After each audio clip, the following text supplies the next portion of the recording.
ഈ വീഡിയോയിൽ നമ്മൾ ഡിസ്കസ് ചെയ്യാൻ പോകുന്നത് നിങ്ങളുടെ രണ്ടാമത്തെ യൂണിറ്റിലെ പോം ബ്ലോയിങ് ഇൻ ദ വിൻഡ് ആണ്. വളരെ സിമ്പിൾ ആയിട്ടുള്ള ഒരുപാട് പോയറ്റിക് ഡിവൈസസുകളൊന്നും ഇല്ലാത്ത ഒരു പോം ഈ വീഡിയോയിൽ നമ്മളത് ഗംഭീരമായി പഠിച്ചു തീർക്കുന്നു. ആദ്യം ആലോചിക്കേണ്ട കാര്യം, ബ്ലോയിങ് ഇൻ ദ വിൻഡ് എന്ന് പറഞ്ഞ പോം ആരെ എഴുതിയിട്ടുള്ളത്? ബോബ് ഡിലൻ ആണ്. ബോബ് ഡിലനെ കുറിച്ച് നിങ്ങൾക്ക് എന്തറിയാം? ഇത്രേ ഉള്ളൂ. Bob Dylan is an American singer and song writer. Bob Dylan is an American singer and song writer. രണ്ടാമത്തെ കാര്യം, നമ്മൾ പഠിച്ച 4 പോംസും കവിതകളായിരുന്നു അല്ലെങ്കിൽ പോംസ് ആയിരുന്നു.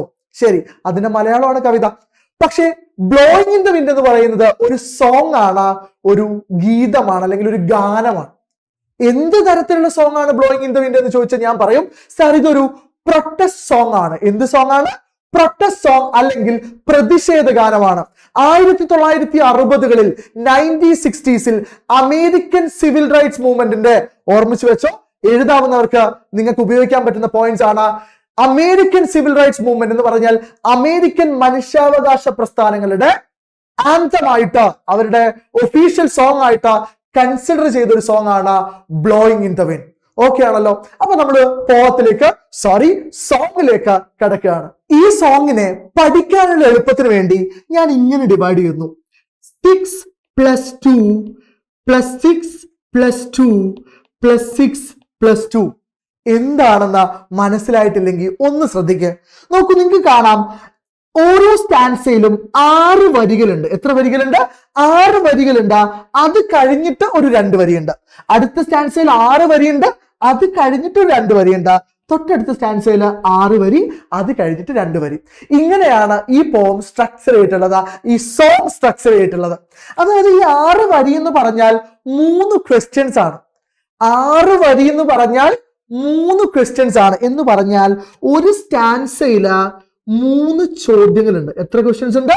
3 ക്വസ്റ്റ്യൻസ് ഉണ്ട്. അതുപോലെയുള്ള 3 സ്റ്റാൻസാസ് എന്ന് പറഞ്ഞാൽ ഈ സോങ് എന്ന് പറയുന്നത് 9 ക്വസ്റ്റ്യൻസ് ആണ്. എത്ര ക്വസ്റ്റ്യൻസ് ആണ്? 9 ക്വസ്റ്റ്യൻസ് ആണ്. ഓരോ 3 ക്വസ്റ്റ്യൻസ് കഴിയുമ്പോഴും ഒരു ഉത്തരം പറയുന്നുണ്ട് നമ്മുടെ പോയറ്റ് ബോബ് ഡിലൻ. അതിനെ നമ്മൾ റെഫ്രെയിൻ എന്ന് വിളിക്കും. അതെന്താന്ന് ഞാൻ പറഞ്ഞുതരാം. ഓക്കെ ആണ്? ഈ കാര്യം മനസ്സിലായല്ലോ?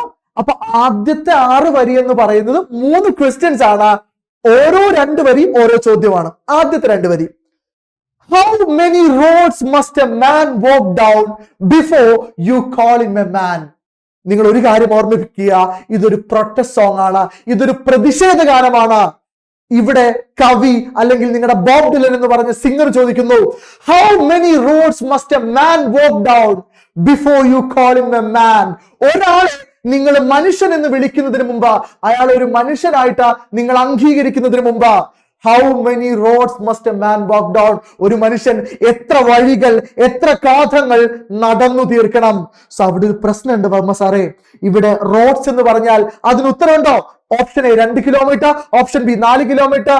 അല്ല, റോഡ്സ് എന്ന് പറയുന്നത് കൃത്യമായി ഓർമ്മിച്ചു വെക്കുക, അതൊരു സിമ്പിൾ ആണ്, അതൊരു പ്രതീകമാണ്. എന്തിന്റെ സിമ്പിൾ ആണ് റോഡ്സ് എന്ന് ചോദിച്ചു കഴിഞ്ഞാൽ, 1 മാർക്കിന് ചോദിച്ചു കഴിഞ്ഞാൽ എഴുതി വെച്ചോ, roads are the simple of human experiences. So ചോദ്യം ഇതാണ്, ഒരു മനുഷ്യൻ അവന്റെ ജീവിതത്തിൽ എത്ര അനുഭവിച്ചാലാണ് നിങ്ങൾ അവനെ ഒരു മനുഷ്യനായിട്ട് കൺസിഡർ ചെയ്യുക? കാരണം ഈ ലോകത്ത് പല മനുഷ്യരെയും നമ്മൾ മനുഷ്യരായിട്ട് എന്ത് ചെയ്യുന്നില്ല? കൺസിഡർ ചെയ്യുന്നില്ല. We are not considering them as human beings. So ചോദ്യം ഇതാണ്, എത്ര കാതങ്ങൾ, എത്ര എക്സ്പീരിയൻസ് നേടിയാലാണ് നിങ്ങൾ ഒരു ദിവസമെങ്കിലും അവരെ മനുഷ്യരായിട്ട് കൺസിഡർ ചെയ്യുക? ചോദ്യം number 1. Question number 2: How many seas must a white dove sail before she sleeps in the sand? White dough എന്ന് പറയുന്നത്, വെള്ളരിപ്രാവുകൾ എന്ന് പറയുന്നത് എന്തിന്റെ സിമ്പിൾ ആണ്? വേൾഡ് പീസിന്റെ സിമ്പിൾ ആണ്, ലോക സമാധാനത്തിന്റെ സിമ്പിൾ ആണ്. സോ ഇവിടെ റോഡ്സ് ഹ്യൂമൻ എക്സ്പീരിയൻസ് ആയിരുന്നു, വൈറ്റ് ഡോവ് വേൾഡ് പീസ് ആണ്. ചോദ്യം എന്താണ്? How many seas must a white dove sail? എത്ര സമുദ്രങ്ങൾ ഒരു വെള്ളരിപ്രാവ് താണ്ടണം, കടന്നു പോകണം? Before she sleeps in the sand, അവള് സാൻഡിൽ, മണൽത്തരികളിൽ റെസ്റ്റ് എടുക്കുന്നത് വരെ. എന്ന് പറഞ്ഞാൽ അത് ലിറ്ററൽ മീനിങ് ആണോ? അല്ല. ചോദ്യം എന്താണ്? എപ്പോഴാണ് നമ്മൾ ലോക സമാധാനം, വേൾഡ് പീസ് അച്ചീവ് ചെയ്യാൻ പോകുന്നത് എന്നാണ് ചോദ്യം. 3ാമത്തെ question: Yes, and how many times must the cannon balls fly? എത്ര തവണ പീരങ്കിയുണ്ടകൾ പറക്കണം. Cannon balls fly before they are forever banned. അവ എന്നേക്കുമായി ബാൻ ചെയ്യുന്നതിന് മുമ്പ്, അവ എന്നേക്കുമായി നിരോധിക്കുന്നതിന് മുമ്പ്, അവ എന്നേക്കുമായി പ്രൊഹിബിറ്റ് ചെയ്യുന്നതിന് മുമ്പ് എത്ര തവണ പീരങ്കിയുണ്ടകൾ കാനൺ ബോൾസ് പറക്കണം? അവിടെയും കാനൺ ബോൾസ് എന്നുള്ളത് ഒരു സിമ്പിൾ ആണ്. എന്തിന്റെ സിമ്പിൾ ആണ്? War and violence. എന്തിന്റെ സിമ്പിൾ ആണ്? War and violence. വാറിന്റെയും വയലൻസിന്റെയും സിമ്പിൾ ആണ് കാനൺ ബോൾ. സോ 3 ചോദ്യങ്ങളാണ് ആദ്യത്തെ സ്റ്റാൻസയിൽ കവി ചോദിക്കുന്നത്. എത്ര എക്സ്പീരിയൻസ് ഉണ്ടെങ്കിലാണ് നിങ്ങൾ ഒരു മനുഷ്യൻ എന്ന് കരുതുക? എപ്പോഴാണ് നമ്മൾ വേൾഡ് പീസ് അച്ചീവ് ചെയ്യാൻ പോകുന്നത്? എപ്പോഴാണ് വയലൻസും വാറും ഒക്കെ ഫോറെവർ എന്നേക്കുമായി നിരോധിക്കാൻ പോകുന്നത്? ഈ ചോദ്യത്തിനൊക്കെ ഉത്തരമായിട്ട് കവി പറയുന്നു, The answer, my friend, is blowing in the wind. The answer is blowing in the wind. ഈ ചോദ്യത്തിനൊന്നും കൃത്യമായ ഉത്തരം ബോബ് ഡിലൻ കൊടുക്കുന്നില്ല. Instead he says, the answer, my friend, എന്റെ സുഹൃത്തെ, ഞാൻ ഈ ചോദിച്ച ചോദ്യത്തിനൊക്കെ ഉത്തരം is blowing in the wind. കാറ്റിൽ പറക്കുന്നുണ്ട്. The answer is blowing in the wind എന്ന് പറഞ്ഞാൽ ഈ ചോദ്യത്തിനുള്ള ഉത്തരങ്ങളൊക്കെ നിങ്ങളുടെ ചുറ്റുമുണ്ട്. You are not ready to accept it, or you are not ready to look into the answer. നിങ്ങൾ ആ ഉത്തരങ്ങളിലേക്ക് നോക്കാൻ നിങ്ങളുടെ കാതുകളും നിങ്ങളുടെ ചെവികളും ഒന്നും കൂർപ്പിച്ച് തയ്യാറാവുന്നില്ല. You are not ready to accept, or you are not ready to look into the people around you and their problems. അവരുടെ പ്രശ്നങ്ങള്, അവരുടെ പോരാട്ടങ്ങള്, ഇതൊന്നും നിങ്ങൾ കാണുന്നില്ല. പക്ഷെ ആ ഉത്തരങ്ങളൊക്കെ, ഞാൻ ചോദിച്ച എല്ലാ ചോദ്യങ്ങളുടെയും ഉത്തരം എവിടെയുണ്ട്? The answer, my friend, is blowing in the wind. The answer is blowing in the wind. ഇത്തരം ചോദ്യങ്ങൾ നോക്കൂ. 6 ക്വസ്റ്റ്യൻസ് ചോദിച്ചു. 6 ക്വസ്റ്റ്യൻസിന്റെയും ആൻസർ നമുക്ക് എ എന്നോ ബി എന്നോ പറഞ്ഞ് അടയാളപ്പെടുത്തി വെക്കാൻ പറ്റില്ല. ഈ ചോദ്യങ്ങളൊന്നും നിങ്ങളോട് ചോദിച്ചത് ഉത്തരം കിട്ടാൻ വേണ്ടിയിട്ടല്ല, നേരെ മറിച്ച് these questions are asked to make you think, നിങ്ങളെ കൊണ്ട് ചിന്തിപ്പിക്കാൻ വേണ്ടിയാണ്. അങ്ങനെ ഉത്തരം ലഭിക്കാനല്ലാതെ നിങ്ങളെ കൊണ്ട് ചിന്തിപ്പിക്കാൻ വേണ്ടി ചോദിക്കുന്ന ചോദ്യങ്ങളെ നമ്മൾ റെട്ടോറിക്കൽ ക്വസ്റ്റ്യൻസ് അല്ലെങ്കിൽ റിട്ടോറിക്കൽ ക്വസ്റ്റ്യൻസ് എന്ന് വിളിക്കും. നിർബന്ധമായിട്ടും പഠിച്ചു വെക്കുക. ഈ ചാപ്റ്ററിലെ ഏറ്റവും പ്രധാനപ്പെട്ട ഫിഗർ ഓഫ് സ്പീച്ച് ഏതാണ്? റെട്ടോറിക്കൽ ക്വസ്റ്റ്യൻസ് ആണ്. നമ്മൾ പറഞ്ഞു 6 വരി 3 ക്വസ്റ്റ്യൻ ആണ്. അങ്ങനെ 9 ക്വസ്റ്റ്യൻസ് ഉണ്ട്. ഈ 9 ക്വസ്റ്റ്യൻസും റെട്ടോറിക്കൽ ക്വസ്റ്റ്യൻ ആണ്. അതിനൊക്കെയുള്ള ഉത്തരം കാറ്റിൽ പറക്കുന്നു എന്ന് കവി പറയുന്നു. എന്ന് പറഞ്ഞാൽ ഉത്തരം നിങ്ങളുടെ മുമ്പിലുണ്ട്, നിങ്ങളത് കാണാൻ തയ്യാറാവുന്നില്ല എന്നർത്ഥം.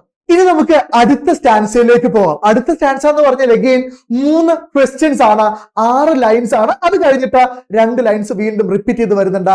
അതിന് നമ്മൾ എന്താ പറയാന്ന് ഇപ്പൊ പറയാം. നോക്കൂ. Yes, and how many years must a mountain exist before it is washed to the sea? ചോദ്യം എന്താണ്? How many ears must A mountain exist? ഇതൊക്കെ സിമ്പിൾസ് ആണ്. ഇവിടെ മൗണ്ടെയിൻ എന്ന് പറയുന്നത് പവർ ഓഫ് ഒപ്രസീവ് റൂളേഴ്സ് ആണ്. എന്താണ്? പവർ ഓഫ് ഒപ്രസീവ് റൂളേഴ്സ്, അടിച്ചമർത്തുന്ന അധികാരികളുടെ പവറാണ് എന്ത്? മൗണ്ടെയിൻ എന്ന് പറയുന്നത്. അതുപോലെ സീ എന്ന് പറയുന്നത് ആളുകളുടെ പ്രതിഷേധമാണ്, പീപ്പിൾസ് പ്രൊട്ടസ്റ്റ് ആണ്. പഠിച്ചു വെക്കണം. അപ്പൊ എന്താ question? How many ears must the mountain exist? എത്ര വർഷം ഒരു പർവ്വതത്തിന് ഇങ്ങനെ കുലുങ്ങാതെ നിൽക്കാൻ പറ്റും? എത്ര വർഷം ഈ അധികാരികൾക്ക്, ഒപ്രസീവ് റൂളേഴ്സിന് ഇങ്ങനെ നിൽക്കാൻ പറ്റും? എപ്പ വരെ?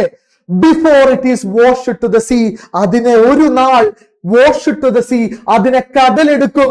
അതിനെ പുറത്ത് ഇരമ്പുന്ന ആളുകളുടെ പ്രൊട്ടസ്റ്റ്, ആളുകളുടെ പ്രതിഷേധം കൊണ്ടുപോകുന്നത് വരെ. അതുവരെയല്ല നിങ്ങൾക്ക് നിൽക്കാൻ പറ്റുള്ളൂ. സോ എത്ര വർഷം ആ മൗണ്ടെയിന് എക്സിസ്റ്റ് ചെയ്യാൻ പറ്റും? And how many years can some people exist before they are allowed to be free? കുറെ മനുഷ്യന്മാരുണ്ട്, ഫ്രീഡം ഇല്ലാത്ത, ഒരു റൈറ്റ്സും ഇല്ലാത്ത കുറെ മനുഷ്യന്മാരുണ്ട്, അടിമകളുണ്ട്, സ്ലേവ്സ് ഉണ്ട്. അവരോടാണ് ചോദ്യം. How many years can some people exist? എത്ര കാലം കുറച്ച് പേർക്ക് നിലനിൽക്കാൻ പറ്റും, എക്സിസ്റ്റ് ചെയ്യാൻ പറ്റും? Before they are allowed to be free. അവർക്ക് ഒരു ദിവസം ഒരിക്കൽ നിങ്ങൾ എന്ത് അനുവദിക്കേണ്ടി വരും? ഫ്രീഡം, സ്വാതന്ത്ര്യം അനുവദിക്കേണ്ടി വരും. അതിനു മുമ്പ് എത്ര കാലം എന്നുള്ളതാണ് ചോദ്യം. And how many times can a man turn his head and pretend that he just doesn't see? നോക്കൂ, pretend എന്ന് പറഞ്ഞ വേർഡിന്റെ മീനിങ് നമുക്കറിയാം. pretend എന്ന് പറഞ്ഞാൽ നടിക്കുക എന്നാണ്. എന്താണ്? അഭിനയിക്കുക, ആക്ട് ചെയ്യുക എന്നാണ് പ്രിറ്റൻഡിന്റെ മീനിങ്. സോ നിങ്ങളോടാണ് ചോദ്യം, ഞാൻ ഉൾപ്പെടെ ഉള്ള സൊസൈറ്റിയോടാണ് ചോദ്യം. How many times can a man turn his head? എത്ര തവണ നിങ്ങൾക്ക് നിങ്ങളുടെ തല തിരിക്കാൻ പറ്റും? Turn his head and pretend that you just doesn't see, pretend that he just doesn't see. നിങ്ങളൊന്നും കണ്ടില്ല, നിങ്ങളൊന്നും കേട്ടില്ല എന്ന് നടിച്ചുകൊണ്ട് നിങ്ങൾക്ക് എത്ര കാലം ജീവിക്കാൻ പറ്റും? So the poet or the singer Bob Dylan is urging the people, ആളുകളെ പ്രേരിപ്പിക്കുകയാണ്. എന്തിനാ? To fight against injustice. നിങ്ങളുടെ ചുറ്റും അനീതി നടക്കുന്നുണ്ട്, ഇൻജസ്റ്റിസ് നടക്കുന്നുണ്ട്, but you are not doing anything about that. എത്ര കാലം നിങ്ങൾക്കൊന്നും കണ്ടില്ല, ഒന്നും കേട്ടില്ല എന്ന് പറഞ്ഞ് കണ്ണുകളടച്ച് കാതുകളടച്ച് അഭിനയിക്കാൻ പറ്റും എന്നുള്ളതാണ് ചോദ്യം. അതിനുശേഷം ബോബ് ഡിലൻ പറയുന്നു, the answer my friend is blowing in the wind, the answer is blowing in the wind. ഇതിന്റെ ഒക്കെ ഉത്തരങ്ങളാ കാറ്റിൽ പറക്കുന്നുണ്ട്, ഇതിന്റെ ഒക്കെ ഉത്തരങ്ങളാ നിങ്ങളുടെ ചുറ്റുമുണ്ട്, but you are not ready to accept it. നിങ്ങൾ ആ ഉത്തരം കണ്ടെത്താൻ, നിങ്ങൾ ആ ഉത്തരത്തെ അക്സെപ്റ്റ് ചെയ്യാൻ തയ്യാറാവുന്നില്ല. സോ നിങ്ങൾ ശ്രദ്ധിച്ചാൽ മനസ്സിലാവും, ഈ 2 ലൈൻസ് വീണ്ടും ഇവിടെ റിപ്പീറ്റ് ചെയ്ത് വന്നു. അങ്ങനെ ഒരു കവിതയിൽ റിപ്പീറ്റ് ചെയ്ത് വരുന്ന ലൈൻസിനെയോ ഫ്രേസസിനെയോ നമ്മൾ റിഫ്രെയിൻ എന്ന് വിളിക്കും. എന്ത് വിളിക്കും? റിഫ്രെയിൻ എന്ന് വിളിക്കും. സോ ഈ കവിതയിലെ പ്രധാനപ്പെട്ട 2ാമത്തെ ഫിഗർ ഓഫ് സ്പീച്ച് ആണ് ഇത്, റിഫ്രെയിൻ എന്ന് പറയുന്നത്. ഈ സ്റ്റാൻസയും ക്ലിയർ ആയി എന്ന് വിശ്വസിക്കുന്നു. And that brings us to the last stanza of the poem. എങ്ങനെയാണ്? Yes, then how many times must a man look up before he can see the sky? നോക്കൂ, ഇവിടെ സ്കൈ എന്ന് പറയുന്നത് ഒരു സിമ്പിൾ ആണ്. സ്കൈ എന്ന് പറയുന്നത് ബൗണ്ട്ലെസ് ഫ്രീഡത്തിന്റെ സിമ്പിൾ ആണ്. അതായത് അതിർവരമ്പുകളില്ലാത്ത സ്വാതന്ത്ര്യത്തിന്റെ സിമ്പിൾ ആണ് ഇത് സ്കൈ എന്ന് പറയുന്നത്. സോ ചോദ്യം എന്താണ്? How many times must a man look up? എത്ര തവണ ഒരു മനുഷ്യന് മുകളിലോട്ട് നോക്കേണ്ടി വരും? Before he can see the sky, before he can enjoy the boundless freedom. സ്വാതന്ത്ര്യം നേടുന്നതിന് മുമ്പ് എത്ര തവണ ശ്രമിച്ചുകൊണ്ടിരിക്കണം എന്നുള്ളതാണ് ചോദ്യം. And how many years must one man have before he can hear people cry? എന്തൊരു ചോദ്യമാണത് നോക്കൂ. How many ears must a man have? ഒരു മനുഷ്യന് എത്ര ചെവികൾ വേണം? Before he can hear people cry. എടാ, നിന്റെ ചുറ്റും ആളുകൾ കരഞ്ഞുകൊണ്ടിരിക്കുന്നുണ്ട്, യുദ്ധത്തില കലാപത്തില വേദനിച്ച് കരഞ്ഞുകൊണ്ടിരിക്കുന്നുണ്ട്, but you are not listening to the plight of your fellow beings. You are not listening to the cries of your fellow beings. അങ്ങനെയുള്ള മനുഷ്യരോട്, തന്റെ സഹജീവികളോട്, ഒരു ദയവുമില്ലാത്ത മനുഷ്യരോട് ബോബ് ഡിലൻ ചോദിക്കുന്നു, നിങ്ങൾക്ക് എത്ര ചെവികൾ വേണം? എന്തിനു മുമ്പ്? Before he can hear people cry. ആളുകൾ, നിങ്ങളുടെ ചുറ്റുമുള്ള ആളുകൾ കരയുന്നുണ്ട്, അത് കേൾക്കാൻ വേണ്ടി നിങ്ങൾക്ക് എത്ര ചെവികൾ വേണം? എപ്പോഴാണ് നിങ്ങൾ ഇത് കേൾക്കുക? Yes, and how many deaths will it take? എത്ര മരണങ്ങൾ എടുക്കും? How many deaths will it take till he knows that too many people have died? നോക്കടാ, നിങ്ങളുടെ ചുറ്റും ഒരുപാട് ആളുകൾ മരിച്ചു വീഴുന്നുണ്ട്. People are dying around you, but you are not seeing it. നിങ്ങൾ ഇത് കാണുന്നില്ല. You are not listening to their cries. അപ്പൊ ചോദ്യം ഇതാണ്, how many deaths will it take? എത്ര മരണങ്ങൾ എടുക്കും? 1000, 10,000, 1,00,000? എത്ര ആളുകൾ മരിച്ചാലാണ് നിങ്ങൾക്ക് മനസ്സിലാവുക that too many people have died? ഒരുപാട് ആളുകൾ മരിച്ചു പോയിട്ടുണ്ട് എന്ന് നിങ്ങൾ എപ്പോഴാണ് മനസ്സിലാക്കുക എന്നുള്ളതാണ് ചോദ്യം. വീണ്ടും ബോബ് ഡിലൻ പറയുന്നു, the answer my friend is blowing in the wind. The answer is blowing in the wind. ഇതിന്റെയൊക്കെ ഉത്തരം എവിടെയുണ്ടാ? നിങ്ങൾക്ക് ചുറ്റുമുണ്ടാ. നിങ്ങളൊന്ന് കണ്ണു തുറന്ന് കാത് കൂർപ്പിച്ച് കേട്ടാൽ മാത്രം മതി. നിങ്ങൾക്ക് ആ ഇൻജസ്റ്റിസിനെതിരെ ഫൈറ്റ് ചെയ്യാനുള്ള സമയമായിട്ടുണ്ട്. It is time to fight against the injustice and it is time to fight for your freedom. ഇതാണ് ഈ കവിത ഏറ്റവും സിമ്പിൾ ആയിട്ട്. ഇനി നമ്മൾ ഈ കവിതയുടെ അപ്രിസിയേഷൻ ഒന്ന് പഠിക്കാൻ പോവാണ്. നമുക്കറിയാം, ഏതൊരു അപ്രിസിയേഷന്റെ ഫൗണ്ടേഷൻ എന്ന് പറയുന്നത് ആദ്യത്തെ ഇൻട്രൊഡക്ടറി പാരഗ്രാഫും 3ാമത്തെ ഫിഗേഴ്സ് ഓഫ് സ്പീച്ച് എക്സ്പ്ലെയിൻ ചെയ്യുന്ന പാരഗ്രാഫും ആണ്. അതിന് നടുക്കുള്ള 2ാമത്തെ പാരഗ്രാഫ് സ്വാഭാവികമായിട്ടും നിങ്ങൾക്ക് തന്നിരിക്കുന്ന ലൈൻസ് എന്ത് ചെയ്യാന്നുള്ളതാണ്, എക്സ്പ്ലെയിൻ ചെയ്യാന്നുള്ളതാണ്. എങ്ങനെയാണ് ഇതിന്റെ ഒരു ഡെമോ എന്ന് ഞാൻ കാണിച്ചു തരാം. നമുക്ക് ഇങ്ങനെ തുടങ്ങാം. Blowing in the Wind is a song by the American singer and songwriter Bob Dylan. ശരി, it is considered to be a protest song. ഇതൊരു പ്രൊട്ടസ്റ്റ് സോങ് ആണ്, പ്രതിഷേധ ഗാനമാണ്. against human rights violation. മനുഷ്യ അവകാശ ലംഘനങ്ങൾക്കെതിരെയുള്ള പ്രൊട്ടസ്റ്റ് സോങ് ആണ്. War and violence destroy peaceful life. ഇത് നിങ്ങൾക്ക് പഠിച്ചു വെക്കാവുന്ന ജനറൽ ആയിട്ടുള്ള ഒരു സെന്റൻസ് ആണ്. എന്താ പറയുന്നത്? War and violence അല്ലെ, വാറും വയലൻസും ഡിസ്ട്രോയ് പീസ്ഫുൾ ലൈഫ്, സമാധാനപരമായ ഒരു ജീവിതത്തെ തകർക്കുന്നു.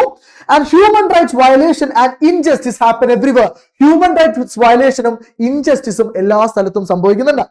People should unite against the injustice. ഈ ഇൻജസ്റ്റിസിനെതിരെ, ഈ അനീതിക്കെതിരെ മനുഷ്യന്മാരാ യുണൈറ്റ് ചെയ്യണമെന്നാണ് ബോബ് ഡിലൻ ആവശ്യപ്പെടുന്നത്. Open their eyes and ears to see and hear the sufferings of the fellow beings. അവരുടെ കണ്ണുകൾ തുറന്നു വെക്കണം, കാതുകൾ കൂർപ്പിച്ചു വെക്കണം. എന്തിനാ? To see and hear the sufferings of the fellow beings and fight for their rights. Fight for their rights. സ്വന്തം അവകാശങ്ങൾക്ക് വേണ്ടി ഫൈറ്റ് ചെയ്യാൻ തയ്യാറാവണം. These are the messages and themes of the song. ഇങ്ങനൊരു ഇൻട്രൊഡക്ഷൻ നിങ്ങൾക്ക് ഈ പോത്തിന് കൊടുക്കാം.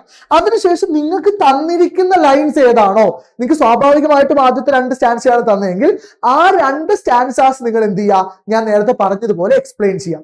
അതിനുശേഷം 3ാമത്തെ പാരഗ്രാഫിലാണ് നിങ്ങൾക്കറിയാം ഏത് സ്റ്റാൻസ് തന്നാലും അതിൽ ചോദ്യങ്ങളല്ലേ ഉണ്ടാവുക, ക്വസ്റ്റ്യൻസ് അല്ലേ ഉണ്ടാവുക. അപ്പൊ നിങ്ങൾ എഴുതിക്കൊള്ളാം, all these questions are example for rhetorical questions. ഈ തന്നിരിക്കുന്ന ചോദ്യങ്ങളൊക്കെ റെട്ടോറിക്കൽ ക്വസ്റ്റ്യൻസിന് എക്സാമ്പിൾ ആണ്. The poet says that the answers to them are known to all. ഇതിന്റെ ഉത്തരം എല്ലാവർക്കും അറിയാം, നിങ്ങളുടെ ചുറ്റുമുണ്ട്. And are blowing in the wind by repeating the lines in regular intervals. ഈ ലൈൻസ് അദ്ദേഹം 3 തവണ റിപ്പീറ്റ് ചെയ്യുന്നുണ്ട്. റെഗുലർ ഇന്റർവെൽസിൽ ഓരോ 6 വരി കഴിയുമ്പോഴും അദ്ദേഹം റിപ്പീറ്റ് ചെയ്യുന്നുണ്ട്. This kind of repetition of lines is a best example for the poetic device refrain. So rhetorical question നമ്മൾ മെൻഷൻ ചെയ്തു, refrain മെൻഷൻ ചെയ്തു. ഇത് നിർബന്ധമായിട്ടും ഏത് സ്റ്റാൻസ് വന്നാലും നിങ്ങൾക്ക് അത് മെൻഷൻ ചെയ്യാൻ പറ്റും. ഇനി നോക്കൂ, the oppressive rulers are compared to mountains. oppressive rulersനെ മൗണ്ടെയിൻസുമായിട്ടും ആളുകളുടെ പീപ്പിൾസ് പ്രൊട്ടസ്റ്റിനെ സീസുമായിട്ടും കമ്പയർ ചെയ്തു. This is an example for metaphor, അല്ലെങ്കിൽ മെറ്റഫോറിക്കൽ കമ്പാരിസൺ എക്സാമ്പിൾ ആണ് ആ പറഞ്ഞത്. ഇത് 2ാമത്തെ സ്റ്റാൻസിന്റെ കാര്യമാണ് പറയുന്നത്.